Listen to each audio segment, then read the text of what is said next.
Let's take a trip down the Toonami lineup and build Inuyasha in Dungeons & Dragons. So first we gotta start with the race, and he is a half demon dog thing. So I actually wanted to go with the plane shift material and go with a Kenra because they're essentially like jackal-headed creatures, and that's the closest we can get to a dog type creature in D&D. But unfortunately, D&D Beyond doesn't support plane shift, and it wouldn't even be that big of a deal because Kenra's a very underpowered race, but whatever. He is half demon, so I'm going to go with a tiefling.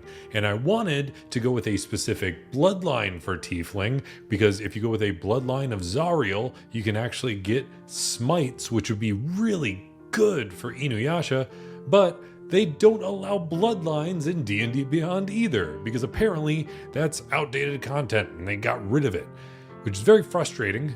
So I guess we're just going to go with a basic tiefling, because I want to make sure that whatever I build is supported in D&D Beyond, because I provide all the character sheets both in D&D Beyond and the PDF versions on my Patreon. But being a tiefling does feel close enough to being half demon, so we're just going to run with it. Being at war with that inner demon feels pretty spot on for a haunted one background, so that's what we're going to go with. This allows us to choose 2 skills from a very limited list, so we're just going to grab Arcana and Survival. Then when it comes to the stats, we're going to have a point spread that looks like this. We're focusing mostly on physical stuff, but we want to boost up our wisdom a little bit just for some good perception. And real quick, if you want to try out this build or any of my other builds, but you don't have a campaign to try them in, you can go ahead and check out this video's sponsor, AIRealm.com. This site allows you to play D&D with an AI dungeon master, and you can do so anytime via phone or PC. They offer a detailed character creation process and even let you get a custom image of your character for free. After that, you can play a role-playing D&D-like game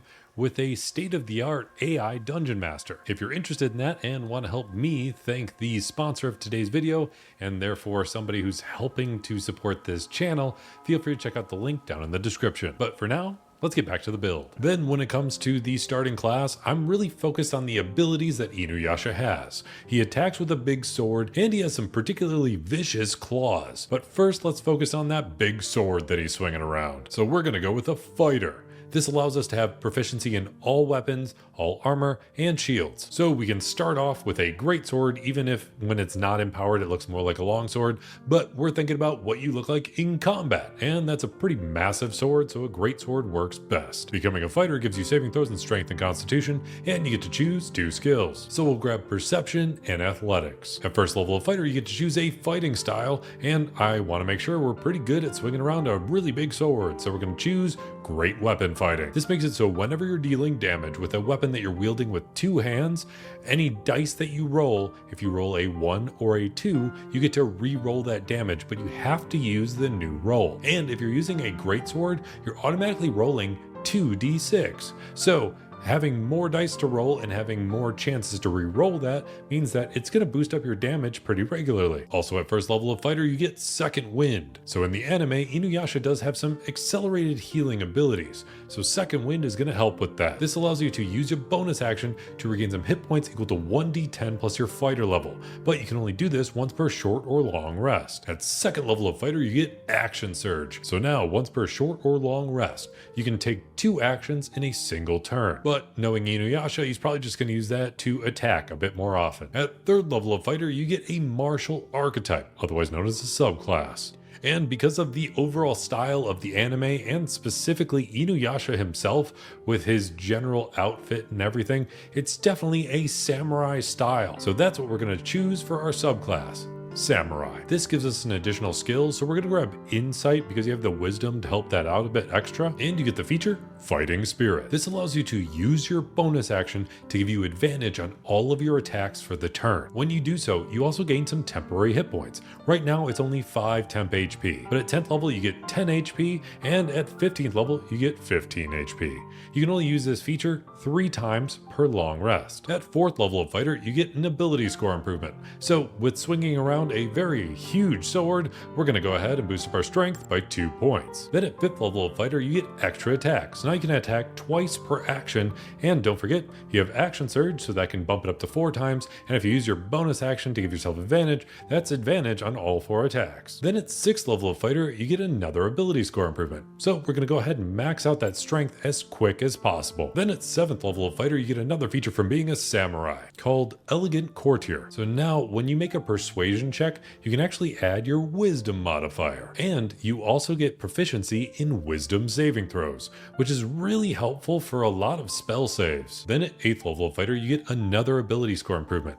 So I want to make sure you get those claws. So we're going to take the feat Magic Initiate, and we're going to dive into the Druid spell list. This feat will allow us to choose 2 cantrips from the Druid spell list and 1 first level spell, which we will be able to cast once per long rest. We will have to use Wisdom for that spell casting modifier, but that's okay because we made sure to put a few points in there. We'll grab Guidance just because it generally helps in most role-playing situations, but I want to make sure we get those claws. So we're going to take the cantrip Primal Savagery. This allows you to sharpen your teeth or your fingernails, and you can attack with those claws. You have to make a melee spell attack, and at its lowest level, it does 1d10 acid damage. But at 5th level of your overall character, it goes to 2d10, and then at 11th level, it goes to 3d10, and finally at 17th level, it goes to 4d10. So if you use Action Surge, you can attack a whole bunch of times with your sword, and you can use this cantrip as one of your other actions. Or you can just attack a whole bunch of times with your sword over and over again. Then when it comes to that first level spell,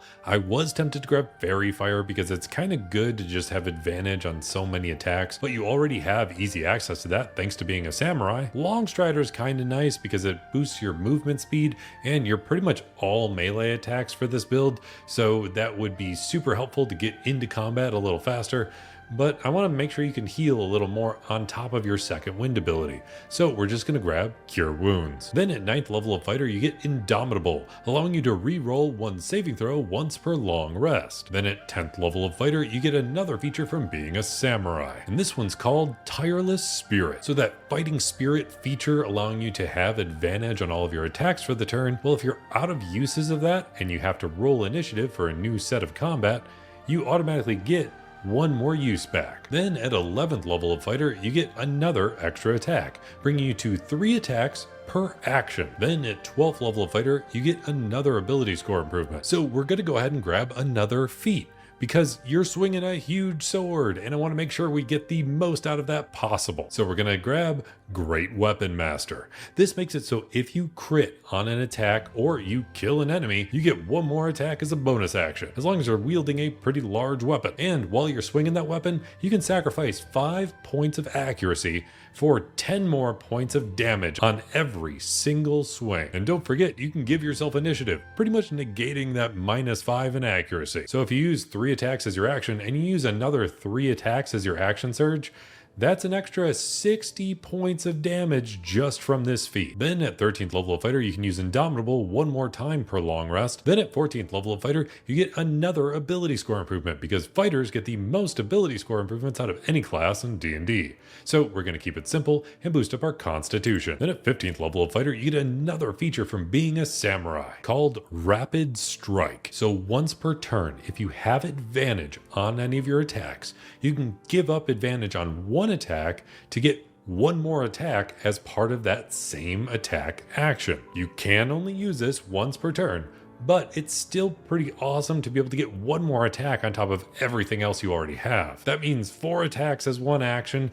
3 more attacks as an action surge, and you can add a +10 to every single one of those attacks with Great Weapon Master, plus your +5 from your basic strength damage, and overall it's just a lot of damage to start adding up on top of all the dice that you get to re-roll if you roll too low thanks to your great weapon fighting. Then at 16th level of fighter, you get another ability score improvement, and I want to make sure that Primal Savagery ability with using your claws is a bit more useful, so we're going to make sure we boost up our wisdom by 2 points. Then at 17th level, you get access to 1 more action surge per short or long rest, and 1 more use of Indomitable per long rest. Then at 18th level of fighter, you get your last feature from being a samurai, and it's called Strength Before Death. This is the most typical cliche anime ability, like you're about to go down, you're about to die, but you need 1 last fighting chance to just come back and beat your enemies. And Strength Before Death gives you that chance. So if you get reduced to 0 hit points, you can use your reaction to delay falling unconscious, and you can immediately take an entire extra turn. Not an extra action, an entire extra turn. You can only do this once per long rest, but this is super powerful. And because it's an extra turn in its entirety, you can activate that second use of Action Surge, you can use Rapid Strike again, and you can use your Fighting Spirit again as well. Meaning that in a single round, you can give yourself advantage on all of the attacks. And there's a lot of attacks to have here. With the first turn before you go down, that's 4 attacks, and then your Action Surge before you go down is another 3 attacks. Then if you go down to 0 hit points, you can use another 4 attacks thanks to your Rapid Strike, and you can use your other Action Surge for another 3 attacks. That's 4 plus 3 plus 4 plus 3, bringing us to a whopping 14 attacks. If we add Great Weapon Master to every single one of those, that means that we have an extra 140 damage just from that feat, plus another 70 damage just from our strength, bringing us to 210 damage just from pure numbers. We haven't even rolled any dice yet, and we still have a couple more levels to go. So at 19th level of fighter, you get 1 more ability score improvement. So let's make sure to utilize those claws a tiny bit more by boosting up our wisdom. Then at 20th level of fighter,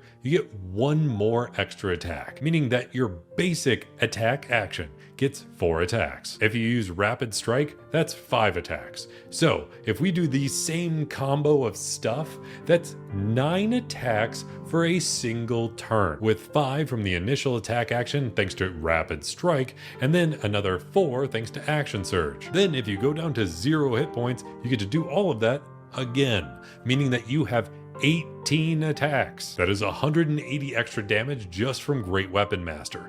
Then you get to go ahead and add an extra 5 damage to each one of those thanks to your strength modifier, bringing you to an extra 90 damage. Then you get 2d6 per strike that you get to re-roll any 1s and 2s thanks to your Great Weapon Fighting, which is just a crap ton of damage for a single round of combat, which seems to be pretty fitting for a general anime protagonist. Well, I didn't get to use the race or lineage that I wanted to use, and I didn't want to completely customize something. I think this is definitely still pretty powerful. I wanted to throw in a couple multi-classes here, but going straight forward with fighter is just so powerful that I just had to keep powering through. Let me know if there's anything you do differently in this build. And if you like D&D related stuff, make sure to subscribe, because apparently that makes it so you roll more nat 20s in your D&D sessions than if you weren't to subscribe. And if you want access to the character sheet for this build or any of my other builds, feel free to check out my Patreon, linked in the description down below, where you can be just as awesome as some of these people scrolling on by. Or some of the especially awesome player character patrons, the Holy 999s, Christopher Sams, Dark of Skies, Barrow Scruel, Zach, Felix Ulick, Dennis Bumgardner, Barrelisk, Kevin Shirley, That Funny Man 57, Joshua Maynard, CGC 2014, Elisa Martinez, Panda Milkshake, Ted Z, Andrew Nobles, Karkat Kitsune, Decker Joint, Zed13, Viral Naravar, Daniel Galvin, and the Dino 21. Then going above and beyond that are my Dungeon Master level patrons that I play D&D with: Silas Uchiha 696, T Brownie, Julia B de Oliveira, Just Wolf, Daniel Saffler, Conman ZX, Cyberciety, and Salvador. Then going above and beyond anything I ever expected is my God tier level patron, who helps me an absolutely incredible amount, and that's GameSteak. So a very special thank you to him.